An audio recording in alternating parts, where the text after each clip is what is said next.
Une femme blanche exige que la fille noire quitte le magasin, sans savoir que son père est le PDG. Dans une ville animée, où les avenues sont bordées de boutiques éclatantes et de restaurants raffinés, un magasin de luxe se dresse fièrement au cœur du quartier commerçant. Cet endroit n'est pas seulement un magasin, mais une véritable institution. Ses vitres étincelantes, ses murs de marbre et son décor soigné incarnent l'élégance et l'opulence. Le bâtiment est une icône de richesse et de prestige, attirant une clientèle triée sur le volet, des célébrités, des politiciens et des figures influentes du monde des affaires. Il représente une frontière entre le monde quotidien et l'élite, un lieu où l'argent et la réputation se mesurent à chaque centimètre carré d'espace. Le luxe y est palpable dans chaque article, qu'il s'agisse des sacs à main en cuir exquis, des montres de créateurs ou des robes faites sur mesure. Ce magasin est un terrain de jeu pour les privilégiés, ceux qui n'ont jamais à se soucier du prix, qui vivent dans un monde où le shopping est une activité de loisir et non de nécessité. Kémy, pourtant, n'est pas du tout dans ce cercle restreint. À 22 ans, elle est encore une étudiante en droit, avec des rêves de justice et d'égalité qui brûlent en elle. Elle n'a pas grandi dans ce monde d'opulence, mais elle en est fascinée, comme tant d'autres. C'est une jeune femme brillante et ambitieuse, qui lutte chaque jour pour atteindre ses objectifs dans un environnement souvent hostile, marqué par les inégalités sociales et raciales.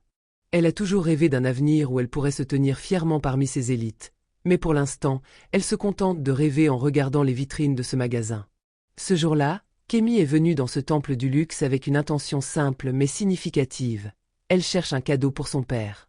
Son père, Emmanuel, est un homme qu'elle admire profondément. C'est un homme qui a travaillé dur toute sa vie, surmontant des obstacles qu'elle peine même à imaginer. Il est son modèle, et elle veut lui offrir quelque chose de spécial, quelque chose qu'il mérite. Elle est loin de s'imaginer que cette simple visite allait bouleverser sa vie de manière irréversible. Kémy entre seule dans le magasin, le sourire aux lèvres, sans arrière-pensée. Habillée avec simplicité mais élégance, elle porte une robe noire classique, une tenue qui témoigne de sa classe sans tenter d'attirer l'attention. Ses cheveux sont coiffés en un chignon soigné, et ses chaussures sont discrètes, mais confortables.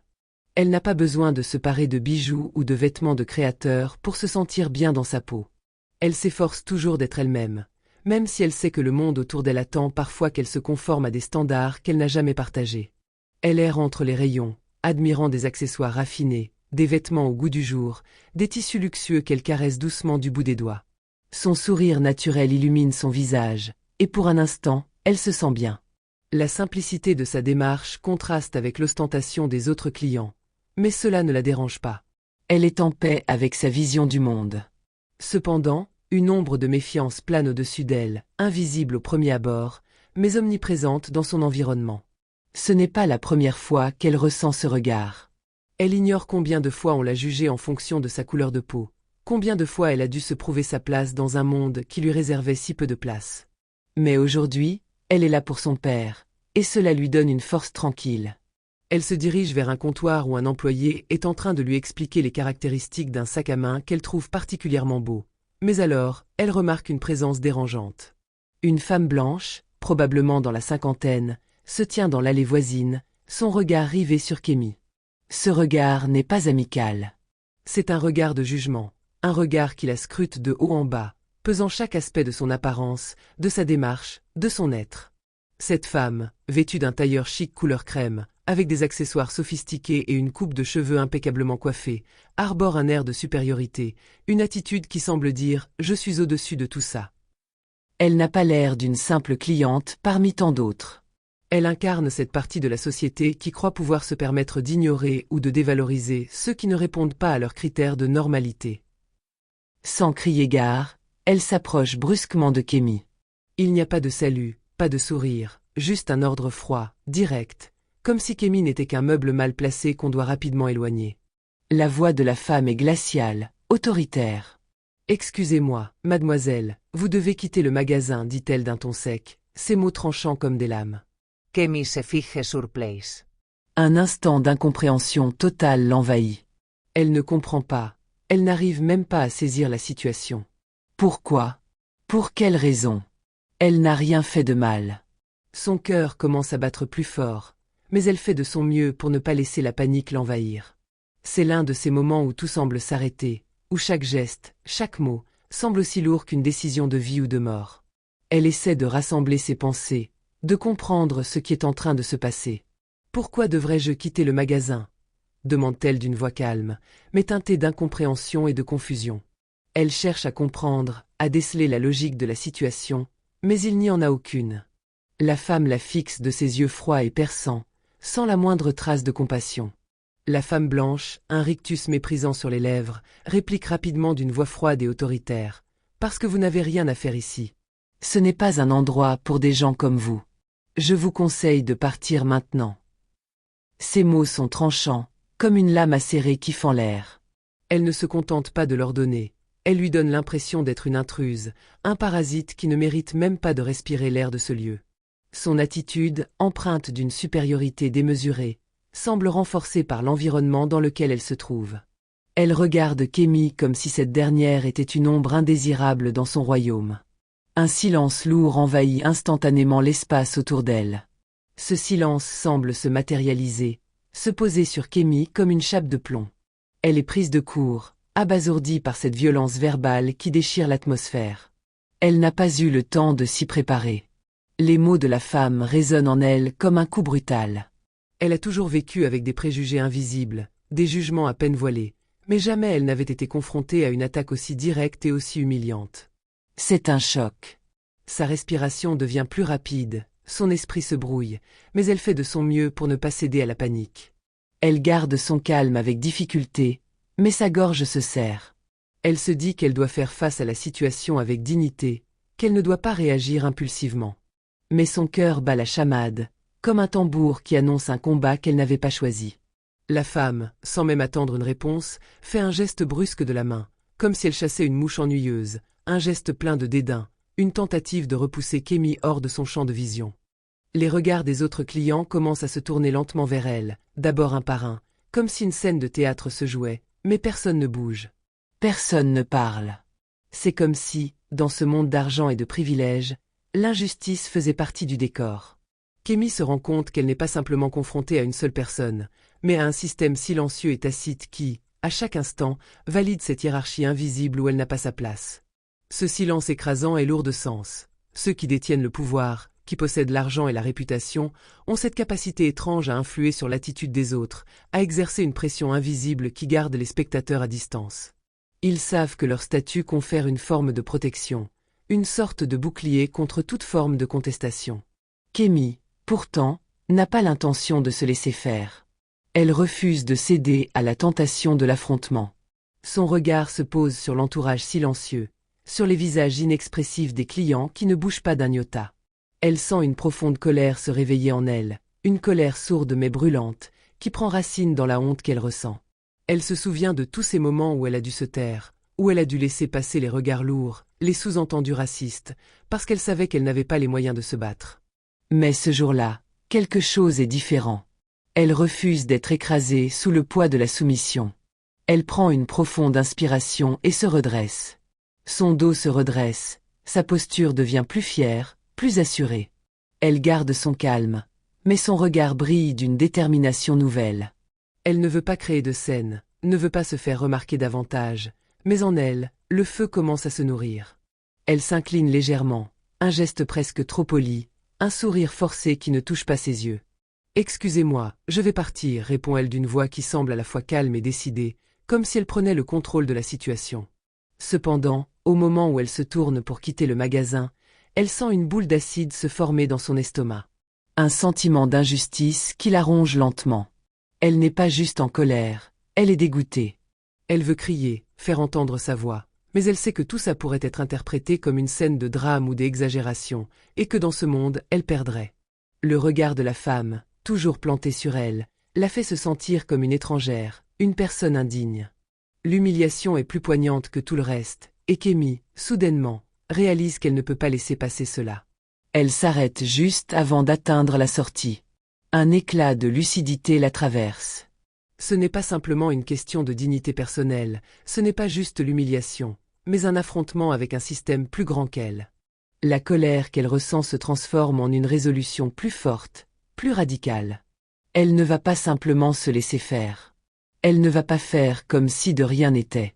Elle prend son téléphone portable dans son sac, sans un mot de plus, et sans hésiter, elle envoie un message. Le contenu de ce message est simple, mais chargé de signification. Papa, j'ai besoin de toi ici. Il faut que tu viennes. Il y a eu un incident. À l'extérieur du magasin, dans une voiture noire de luxe, Emmanuel, son père, attend tranquillement. Il est un homme d'affaires respecté dans la ville, l'un des plus puissants du pays, à la tête d'un conglomérat international. Ses affaires s'étendent sur plusieurs continents, et son nom est synonyme de succès. Son tempérament est calme, réfléchi, mais il a aussi une grande capacité à protéger ce qu'il aime. Kémy l'avait prévenu qu'elle se rendrait dans ce magasin, mais elle n'avait pas l'intention de l'impliquer. Elle pensait pouvoir gérer cela seule. Cependant, l'humiliation publique qu'elle vient de vivre a ravivé quelque chose en elle, quelque chose de plus profond que la simple indignation. Ce n'est plus une question de cadeau pour son père, ni de simple course. C'est une question de respect. Kémy sait que son père, tout comme elle, déteste l'injustice, qu'il a consacré sa vie à lutter contre ce genre de mépris. Quand elle voit la femme la regarder de haut, avec ce mépris raciste évident, quelque chose en elle se brise. Ce n'est pas seulement sa dignité qu'elle défend, mais un principe fondamental, celui du respect humain, celui de la justice sociale. Elle sait que son père ne tolérera pas cette forme d'humiliation gratuite, qu'il viendra, et que les choses changeront. Quelques minutes après l'incident, les portes vitrées du magasin de luxe s'ouvrent en silence, laissant entrer une présence qui bouleverse aussitôt l'atmosphère. Emmanuel entre, vêtu d'un costume sobre mais taillé sur mesure, ses chaussures brillantes claquant doucement contre le marbre immaculé du sol. Sa stature imposante semble absorber toute l'attention de la pièce. Ce n'est pas seulement son apparence physique qui impressionne, c'est son aura. Un mélange de puissance, de calme maîtrisé et de dignité incontestable. Les conversations s'interrompent aussitôt. Un silence tendu s'installe, lourd, presque palpable. Même la musique d'ambiance semble s'être tue. Les employés, figés comme des statues, échangent des regards furtifs, une panique discrète dans leurs yeux. Ils le reconnaissent tous. Emmanuel Adebayo. PDG du groupe mondial Adebayo Luxe Holdings, propriétaire de nombreuses chaînes haut de gamme, dont ce magasin prestigieux. Son nom est respecté, redouté, et souvent cité comme exemple de réussite et de discipline dans les cercles d'affaires. Le directeur du magasin, un homme d'une trentaine d'années à la coupe impeccable mais au visage désormais pâle, semble soudainement perdre tout son aplomb. Son sourire professionnel se fige. Il sait qu'il n'a pas affaire à un simple client mécontent. Il se tient face à son propre patron, l'homme à qui il doit son poste, son salaire, sa réputation. Et il sait aussi, au fond de lui, qu'un événement grave vient de se produire sous sa surveillance. Emmanuel n'a pas besoin de parler. Sa seule présence parle pour lui. Il repère sa fille presque instantanément. Kémy, debout non loin du comptoir, garde une posture droite, mais ses yeux brillent d'émotion.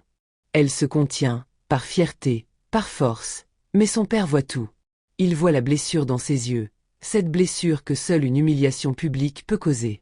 Son regard se durcit. Il se tourne lentement vers la femme blanche, encore plantée à côté de Kémy, qui semble soudainement rétrécir dans ses vêtements trop chics. Le visage de la femme, si sûr d'elle quelques minutes plus tôt, perd toute couleur. Elle regarde Emmanuel comme on regarde un orage s'approcher. Son dos se raidit, son souffle se coupe. Son instinct lui hurle qu'elle a commis une erreur monumentale.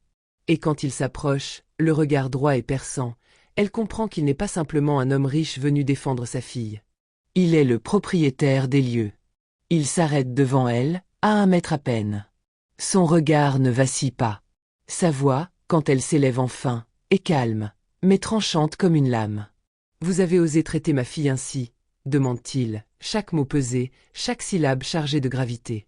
La femme ouvre la bouche, tente de parler, mais aucun son ne sort. Sa gorge est sèche. Elle essaie de s'expliquer, de balbutier quelque chose, peut-être un malentendu, une confusion, un regret, mais ses lèvres tremblent. Elle lève la main comme pour se défendre verbalement, mais rien ne vient. Elle est submergée, écrasée par la dignité calme de cet homme qui la regarde sans hausser le ton, sans crier, mais avec une intensité telle que l'air semble vibrer autour d'eux. Emmanuel détourne son regard et le pose sur le directeur du magasin. Celui-ci déglutit avec peine. « Est-ce ainsi que vous accueillez les clients ici ?» demande-t-il, sans colère apparente, mais avec une fermeté implacable. « Est-ce cela votre conception du service? Du respect? » Je vous donne une seule directive. Je ne veux plus jamais que quelqu'un, peu importe son apparence, soit traité de cette manière dans mon établissement. Est-ce clair? Le directeur hoche la tête rapidement, le visage rouge d'embarras, incapable de répondre verbalement. Emmanuel se tourne à nouveau vers la femme blanche, désormais tremblante, son sac serré contre elle comme un bouclier dérisoire. Il penche légèrement la tête, la fixe, et lui adresse une dernière phrase, d'une voix grave et sans appel. Je vous conseille de quitter immédiatement cet endroit. Si vous décidez de rester une minute de plus, vous regretterez d'avoir même mis les pieds ici. Les murmures commencent à s'élever parmi les clients, flottant comme une brume discrète entre les rayons luxueux du magasin. Ce ne sont plus les bavardages frivoles des acheteurs habituels, mais des chuchotements lourds de gêne, de malaise, voire de remise en question. Certains clients évitent le regard d'Emmanuel, comme si la noblesse tranquille de cet homme leur faisait honte. D'autres, plus sensibles, baissent les yeux, conscients qu'ils viennent d'assister à quelque chose de plus grand qu'un simple accrochage. Kémy, debout aux côtés de son père, ressent ce changement dans l'air. Elle n'a pas versé une larme. Pas un mot de colère n'a franchi ses lèvres. Pourtant, à l'intérieur, elle a été ébranlée. Mais lorsqu'elle voit la présence solide de son père à ses côtés, elle se redresse encore plus. Son regard croise celui d'Emmanuel, et d'un simple geste de la main discret, mais plein de confiance, elle lui indique qu'elle va bien. Qu'il n'a pas à s'inquiéter davantage. Emmanuel la regarde longuement.